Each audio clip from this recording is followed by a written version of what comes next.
मेरा नाम होमा है। शादी से पहले मैं एक गरीब परिवार से ताल्लुक रखती थी।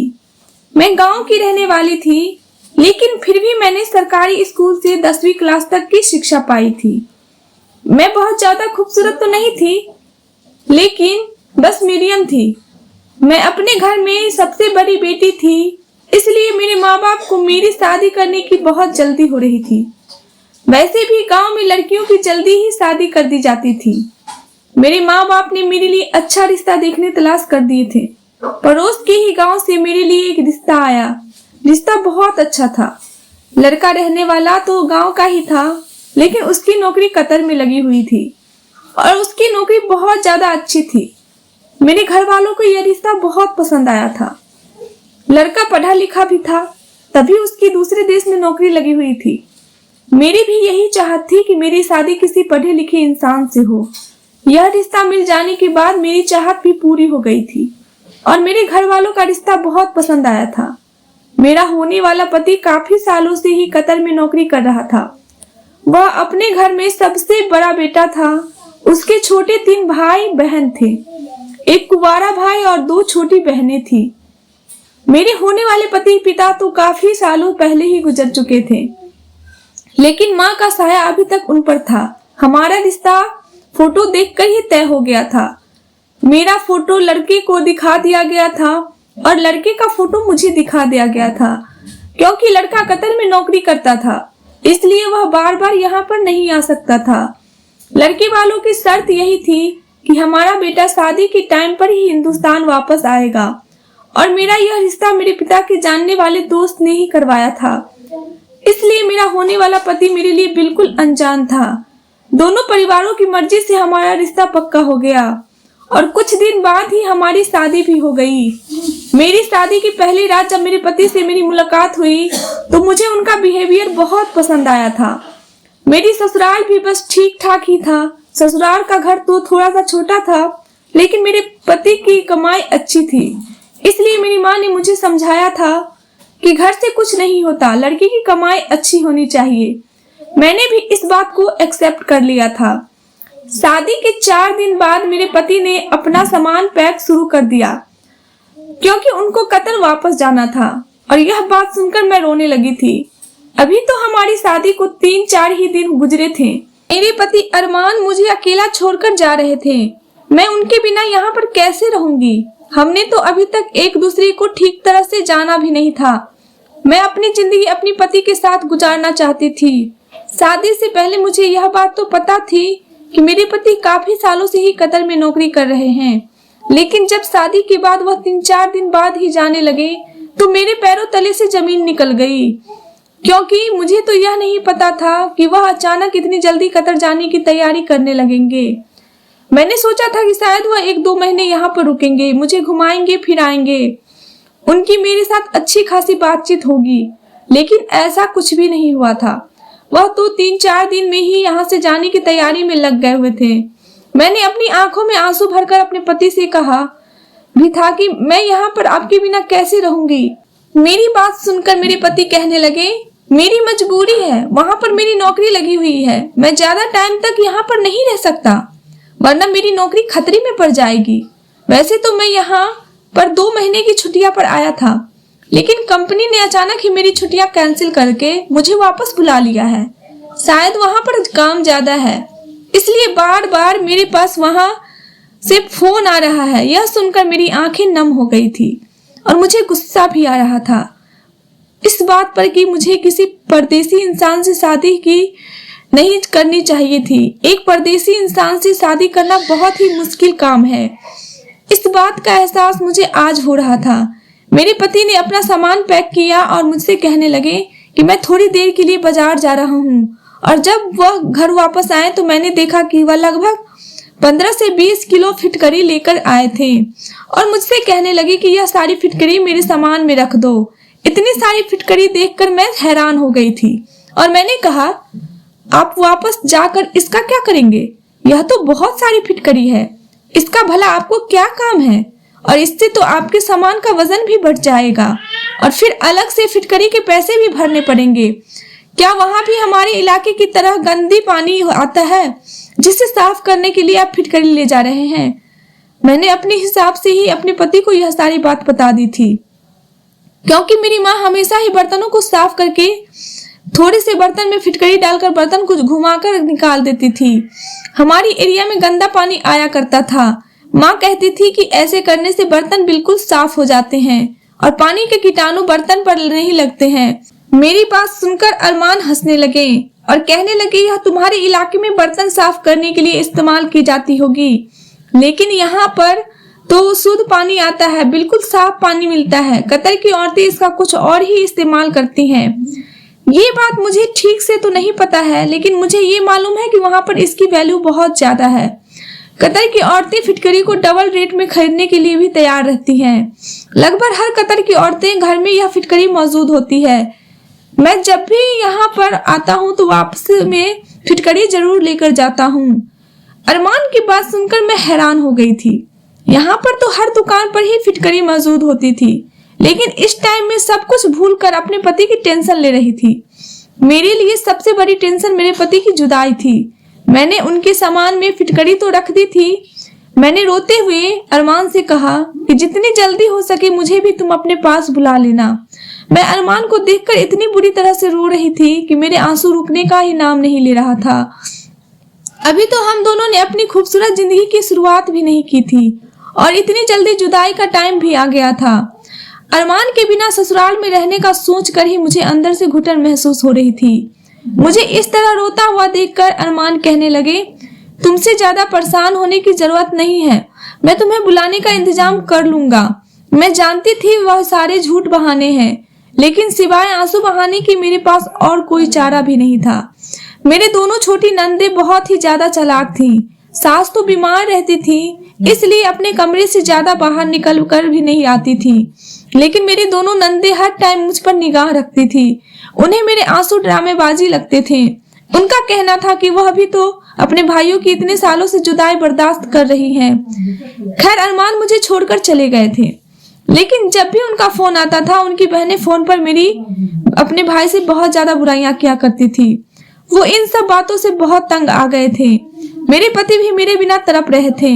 वो रोज मुझे फोन कर बातें किया करते थे और कहते थे, हो माँ तुम्हारे बिना मेरा दिल नहीं लगता, मुझे तुम्हारी बहुत याद आती है। तुम्हारे साथ बिताए हुए वह 3-4 दिन मुझे अभी तक बहुत याद आते हैं। लेकिन अगले ही पल मैं उदास हो जाता हूँ। और फिर एक दिन मेरे पति ने मुझे कुछ ऐसा बताया कि जिसे मैं सुनकर बहुत ज्यादा खुश हो गई थी। उन्होंने मुझे बताया कि वह मुझसे अपने पास कतर बुला रहे हैं। वो सारी कार्यवाही कर चुके हैं। उन्होंने मेरे डॉक्यूमेंट भी भेज दिए थे। यह सुनकर जहां मैं खुशी हो रही थी, वहीं पर मेरी ननंदे के चेहरे का रंग बदल गया था। वो चाहती थी कि उनका भाई उन्हें भी कतर बुला ले, लेकिन मैं अपनी नंदों को नजरअंदाज करके जल्दी जल्दी अपनी जाने की तैयारी शुरू कर दी थी। मैंने अरमान से पूछा कि आपके लिए यहाँ से कोई भी सामान लेकर आऊं, तो अरमान ने मुझे कहा तुम मेरे लिए 20 किलो फिटकरी ले आना। यह सुनकर मैं हैरान हो गई थी। अभी तो कुछ टाइम पहले ही अरमान 15 से 20 किलो फिटकरी लेकर गए थे। अब फिटकरी 20 किलो फिटकरी तो बहुत ज्यादा होती है। मेरा अपना सामान भी अच्छा खासा था, ऊपर से 20 किलो फिटकरी रखने की वजह से मुझे बहुत ज्यादा वजन की वजह पैसे चुकाने पड़े थे। और मैं सोचने लगी, पता नहीं इतनी सारी फिटकरी का यह कतर की औरतें क्या करती हैं। मेरे लिए इतना भारी सामान संभालना बहुत मुश्किल हो रहा था। कुछ घंटे बाद के सफर के बाद मैं कतर अपने पति के पास पहुंच गई थी, मगर एयरपोर्ट पर अरमान को देखकर मेरी खुशी की हद नहीं रही। मेरे पति मुझे देखते ही पहला सवाल यही पूछा कि तुम फिटकरी लेकर आई हो या नहीं। उनकी यह बात सुनकर मेरा दिल टूट गया था। उन्हें मुझसे मिलने से ज्यादा फिटकरी की चिंता हो रही थी, जबकि उनसे मिलने के लिए बहुत ही ज्यादा बेताब थी। मैंने खामोशी से फिटकरी से भरा हुआ थैला निकालकर उनको दे दिया, लेकिन न जाने वह फिटकरी किसको देकर आ गए थे। वापसी पर उनके पास बहुत सारे पैसे थे। जब वह मुझे अपने फ्लैट पर लेकर गए थे, वह मुझे बहुत ज्यादा प्यार करने लगे और मुझसे बहुत अच्छे से पेश आ रहे थे। अब मुझे उनसे सवाल करने का मौका ही नहीं मिला और फिर बाद में मैं भूल गई थी कि वह फिटकरी का आखिर करते क्या है। थोड़ी देर बाद जब बातों ही बातों में फिटकरी का कोई जिक्र आया तो मैंने अपने पति अरमान से पूछा कि आखिर आप फिटकरी किसको देकर आए हो। मैं अपने पति की बातों में सब कुछ भूल गई थी। सच कहूं तो मुझे विश्वास ही नहीं हो रहा था कि मेरे पति ने अब मुझे अपने पास बुला लिया है। 2 महीने मैंने अपने पति के साथ बहुत अच्छे गुजारे थे।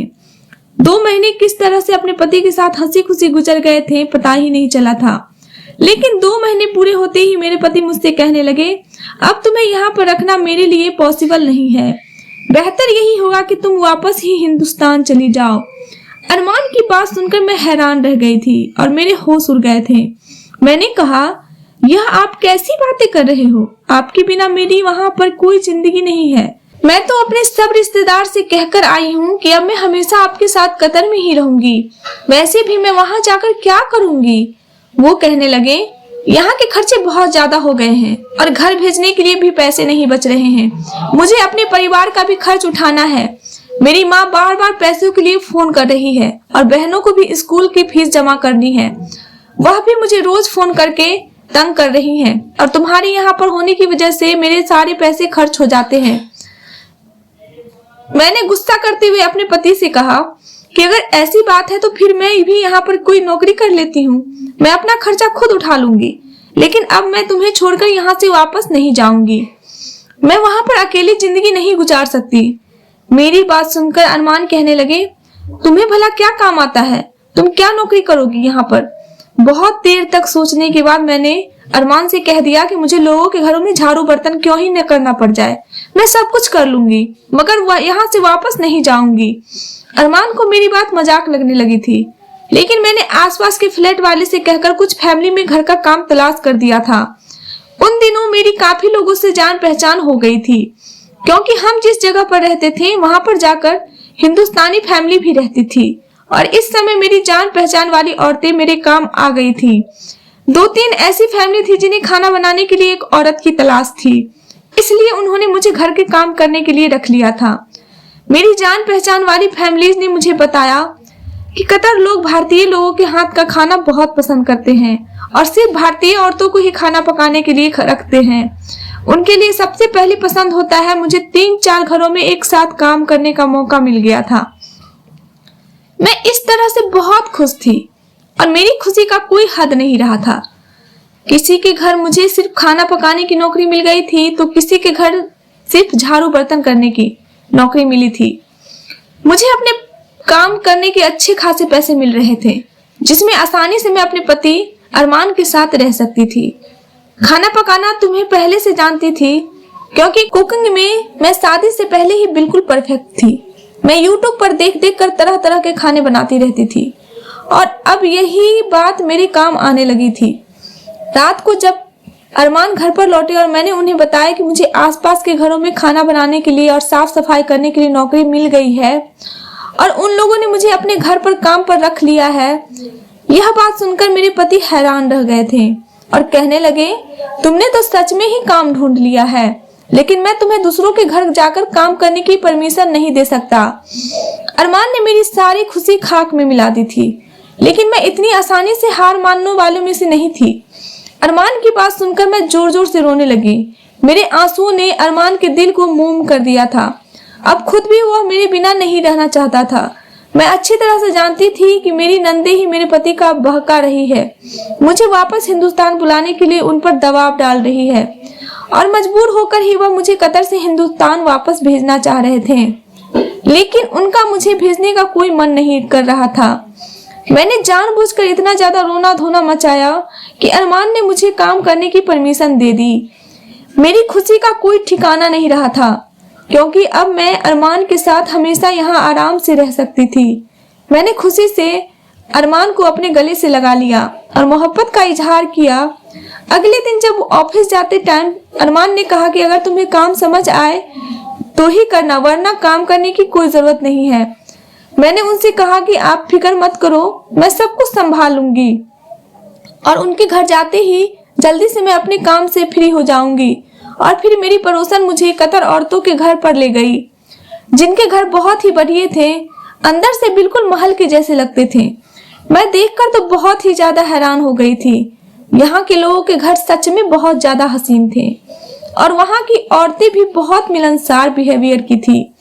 कुछ कुछ औरतों को तो हिंदी भी समझ आती थी, लेकिन बोली नहीं जानती थी। उन्होंने इशारों से मुझे समझा दिया कि मैं उन्हें किस तरह का खाना बनाकर दूं। लेकिन पहले ही दिन मैंने एक बड़ी अजीब सी बात देखी। जब एक मालकिन के यहाँ किचन में खाना बनाने के लिए गई तो वहां पर एक बड़े से बॉक्स में बहुत सारी फिटकरी पड़ी हुई थी। फिटकरी को देखते ही मुझे याद आया कि मेरे पति और भी तो इंडिया से इतनी सारी फिटकरी लेकर आए थे। पता नहीं अरमान ने उस फिटकरी का क्या किया था। क्या पता यहाँ की औरतें इस फिटकरी का क्या करती हैं। लेकिन यह सवाल मैं किस से पूछती, क्योंकि इस घर में मौजूद जितने भी नौकर थे वे सब हिंदी नहीं जानते थे और ना ही इंग्लिश जानते थे। और अरमान तो पहले ही बता चुका था कि उन्हें इस बारे में कुछ नहीं पता है। अरमान ने भी यही बताया था कि यहाँ की औरतें फिटकरी का क्या करती हैं इस बारे में उन्हें मालूम नहीं। मैं इन्हीं सोचों में गुम थी और 2-3 घंटे मैंने वहाँ का खाना भी बना दिया था। फिर उसके बाद मैं दूसरे घर खाना बनाने के लिए चली गई थी और वहां पर जाकर भी मैंने बिल्कुल यही चीज देखी। वहां के किचन में पहले से भी ज्यादा फिटकरी भरी हुई थी। अब तो मेरे अंदर एक अजीब सी इंटरेस्ट जाग उठी थी कि आखिर यह सब मसला क्या है। इंडिया में तो मैंने ऐसा कुछ भी नहीं देखा था। मुझे खाना पकाते हुए थोड़ी ही देर गुजरी थी कि एक औरत किचन में आई। उसने फिटकरी का टुकड़ा निकाला और एक बर्तन में पानी लिया। फिटकरी का टुकड़ा उस बर्तन में डाल दिया और उसको ढककर कोने में रख दिया।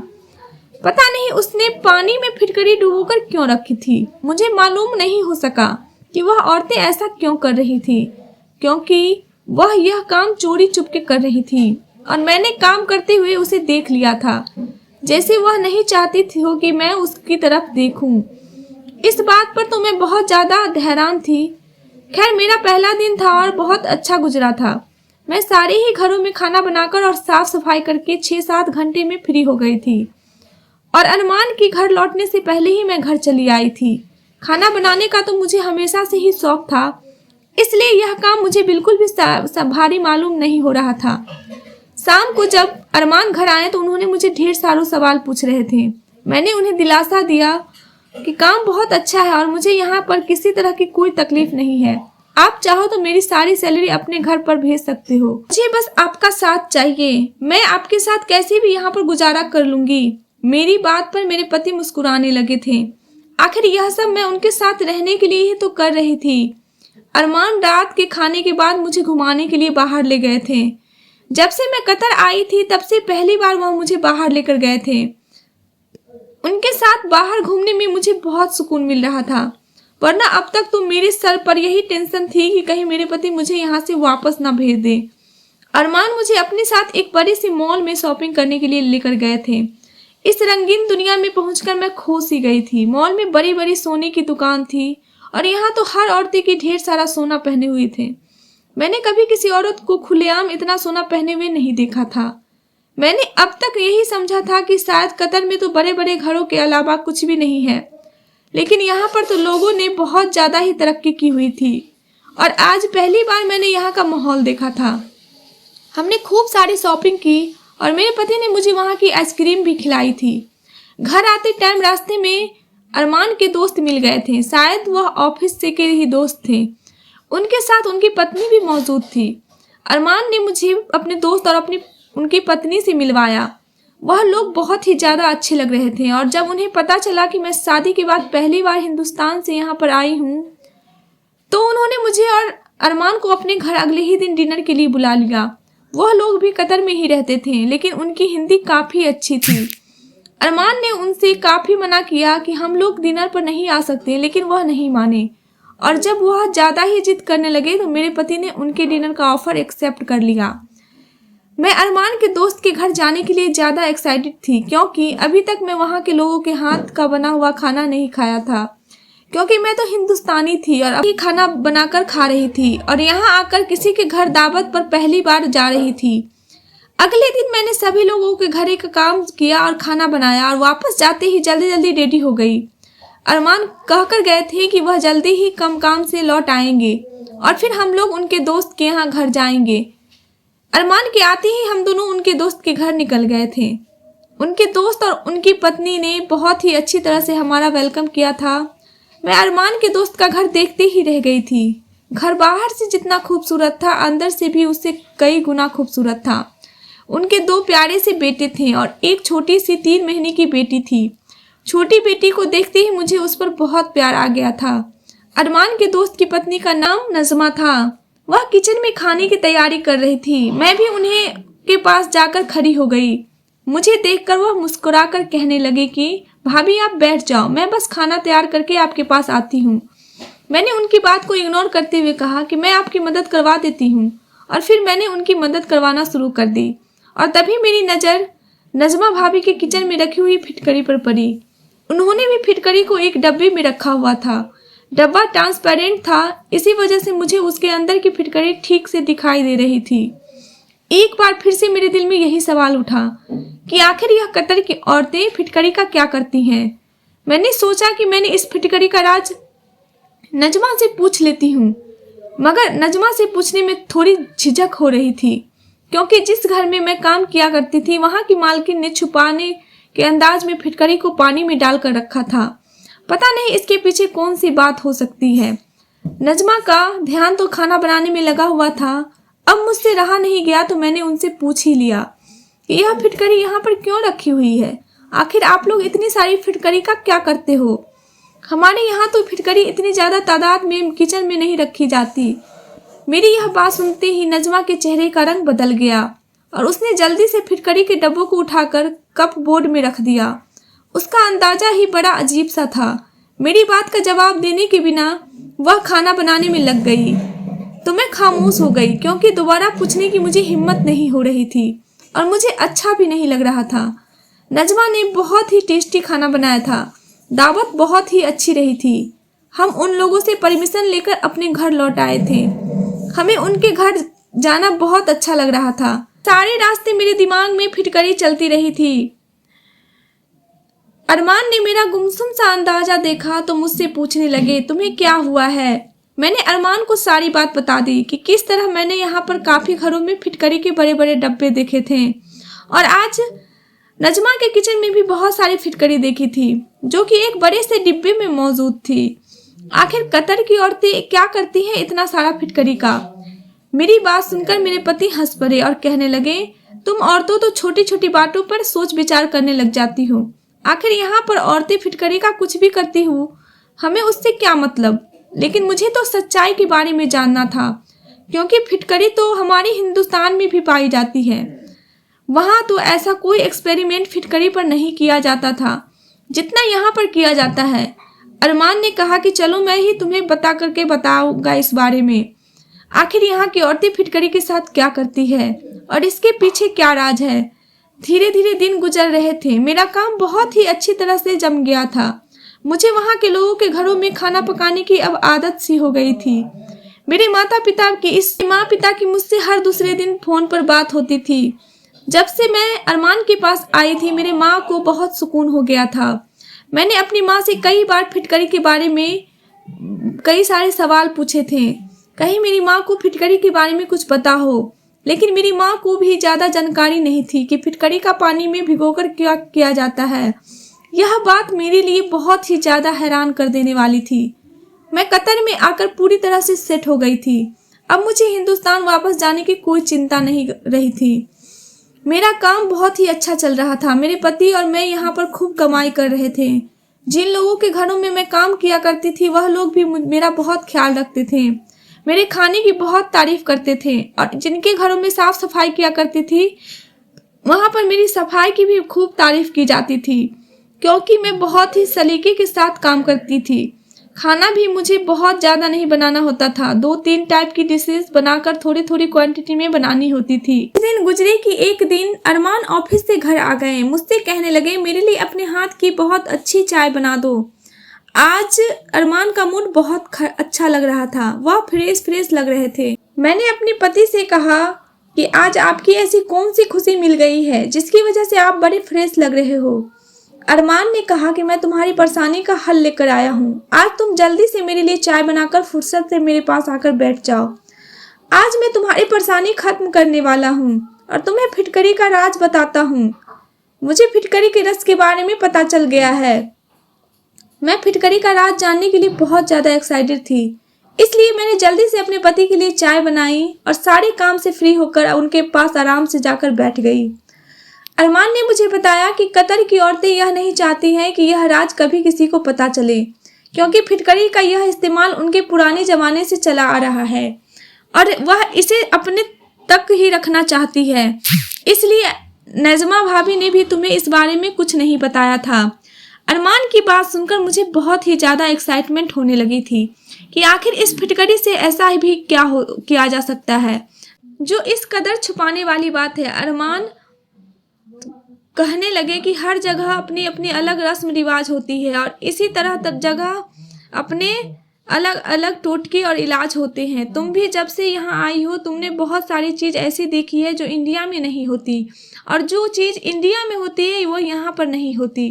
इसी तरह फिटकरी का जो इस्तेमाल इंडिया में किया जाता है वह बिल्कुल ही अलग है, जबकि कतर की औरतें इससे बिल्कुल अलग तरह का फ़ायदा हासिल करती है, जो बहुत हैरान कर देने वाली है। मैं अरमान की बातों को बहुत ध्यान से सुन रही थी। अरमान ने बताया कि अगर हिंदुस्तानी औरतें को इस बारे में जानकारी हो गई तो हर घर में ढेर ढेर सारी फिटकरियां नजर आने लगेगी। मैंने अपने पति को घर पर गौर से देखा और कहा कि अब बता दो कितना ज़्यादा सस्पेंस क्रिएट कर रहे हो। मेरी बात सुनकर अरमान ने मुझे एक ऐसा राज बताया जिसे सुनकर मैं चौंक गई थी। अपनी 24 साल की ज़िंदगी में मैंने आज तक फिटकरी का ऐसा इस्तेमाल नहीं सुना था। मैंने हैरानी से अरमान से पूछा, क्या आप सच कह रहे हो? अरमान कहने लगे, हाँ बिल्कुल यही बात है। मैंने अपने एक कतर में रहने वाली बहुत करीब दोस्त के यहाँ इस बारे में पता किया है और उसने ही मुझे यह फिटकरी का राज बताया है। मेरा यह दोस्त वही है जिसे मैं इंडिया से फिटकरी लाकर महंगे दामों में बेच देता हूँ। इससे मुझे काफ़ी प्रॉफिट होता है, क्योंकि फिटकरी यहाँ पर भी बहुत ज़्यादा महंगी है और फिटकरी का इतना ज़्यादा इस्तेमाल होने पर यहाँ पर फिटकरी ज़्यादा आसानी से मिलती भी नहीं है। इसलिए मैं जब भी इंडिया जाता हूँ वहाँ से फिटकरी ज़रूर लेकर आता हूँ और यहाँ पर महंगे दामों में बेच देता हूँ। यहाँ के लोग महंगे दाम में आसानी से फिटकरी को खरीद लेते हैं। और अरमान ने मुझे बताया कि कतर की औरतें पहले फिटकरी से एक खास तरह की दवाई तैयार करती है, जो उन्होंने अपने बुजुर्ग से तैयार करना सीखा है।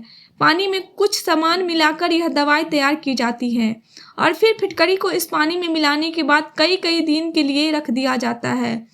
इसके बाद रोज़ सुबह को निहार मुँह पानी वाली फिटकरी को पीसकर इस्तेमाल किया जाता है। कतर की औरतें रोज़ सुबह को यह फिटकरी वाला पानी पीती हैं और इस दवाई का सेवन वह लगातार 3 महीने तक करती हैं और उनका मानना है कि इस तरह उनके पास बहुत ही खूबसूरती बच्चा पैदा होगा।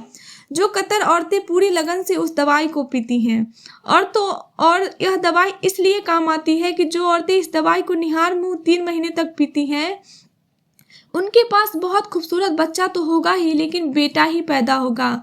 इस दवाई को पीने से बेटे की पैदाइश होती है। यह बात मेरे लिए बहुत ही अनोखी थी और सच में अरमान ने ठीक कहा था कि अगर हिंदुस्तानी औरतों को इस बारे में पता चल जाता तो सब की सब औरतें इस टोटके को इस्तेमाल करना शुरू कर देती। मगर मुझे यह समझ नहीं आया था कि कतर की औरतें इस बात को इतना छुपाती क्यों हैं। मेरी बात सुनकर अरमान कहने लगे, हर किसी के अपने अलग तौर तरीके होते हैं और ज़्यादातर औरतें बताना भी नहीं चाहती कि वह बच्चा पैदा करने के लिए यह टोटका इस्तेमाल कर रही हैं। उन्हें लगता है कि किसी को बताने से उनका टोटका खराब हो जाएगा। अरमान की बात सुनकर मैं अफसोस भरे शब्दों में कहने लगी कि मेरे पास तो अब फिटकरी भी नहीं है और ना ही मुझे यह दवाई बनाने का तरीका आता है। मेरी बात सुनकर अरमान हंस पड़े और कहने लगे, मुझे बस बच्चे ही की चाहत है, चाहे वह बेटा हो या बेटी, मुझे इस बात से कोई फर्क नहीं पड़ता। अरमान की सच जानकर मुझे बहुत ही खुशी हुई कि दूसरे मर्द की तरह उन्होंने बेटे की इच्छा जाहिर नहीं की थी। मैं अभी तक घरों में काम कर रही थी और कुछ ही दिनों में एक घर की मालकिन प्रेग्नेंट हो गई थी। मैंने अपने हिसाब से उनका खूब ख्याल रखना शुरू कर दिया था और हैरत की बात यह थी कि उस औरत ने बेटे को ही जन्म दिया था। शायद उनकी बनाई हुई दवाई काम आ गई थी। कुछ ही दिनों में ऊपर वाले ने मुझ पर भी गुड न्यूज़ दे दी थी, लेकिन मैंने ऐसी कोई दवाई इस्तेमाल नहीं की थी और मेरे पूरे 9 महीने बिल्कुल फिट रहे थे।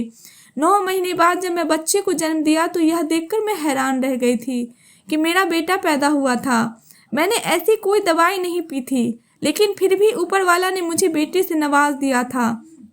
बेटा या बेटी यह सब ऊपर वाला के हाथ में है, लेकिन हम इंसान हमेशा अपने तौर पर टोटके करते रहते हैं। कतर की औरतें भी ऐसे ही टोटके के चक्कर में फंसी रहती हैं। मैं यह बात तो नहीं जानती थी कि कितनी कतर की औरतें इस फिटकरी की दवाई टोटके से जानकर हैं, लेकिन यह जहाँ तक मैंने देखा ज़्यादातर कतर की औरतें के घरों में फिटकरी मौजूद थी।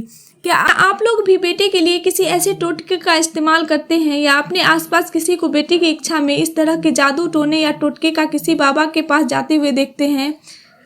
यह सारे काम बिल्कुल ही गलत हैं। ऊपर वाला हमें बेटा दे या बेटी, हमें उसकी नेमत समझकर अपने पास रख लेना चाहिए। ऊपर वाला ताला हमें औलाद से नवाज रहा है, यही हमारे लिए बहुत ही। बेटा या बेटी कुछ नहीं होता, औलाद होना ही बहुत बड़ी बात होती है। मैं अपने पति अरमान के साथ बहुत खुश हूँ, लेकिन अब मैं कतर की औरतें में ज़्यादा इंटरेस्ट लेना बंद कर दिया है, क्योंकि यह बात मुझे पसंद नहीं आई थी कि बेटा होने के लिए वह लोग इतना ज़्यादा टोटके का इस्तेमाल किया करती थीं। बेटी होने के लिए भी तो लोग टोटके का इस्तेमाल कर सकते हैं। आखिर बेटी भी ऊपर वाला की नेमत होती है। मुझे तो बेटियां बहुत पसंद है और मैं दुआ करती हूँ कि अगली होने वाली औलाद ऊपर वाला मुझे बेटी ही दे। मुझे बेटियां बहुत पसंद है, मैं अपने बेटे के साथ बहुत खुश हूँ, लेकिन मुझे अभी एक बेटी की ख्वाहिश है और ताकि मेरी फैमिली कंप्लीट हो जाए। दोस्तों, उम्मीद करती हूँ आपको हमारी कहानी पसंद आई होगी। कहानी पसंद आई है तो वीडियो को लाइक करें, चैनल पर नए हो तो चैनल को सब्सक्राइब करें। हाँ, नोटिफिकेशन बेल को जरूर दबाएं ताकि अगली अपडेट सबसे पहले आपको मिले। धन्यवाद दोस्तों।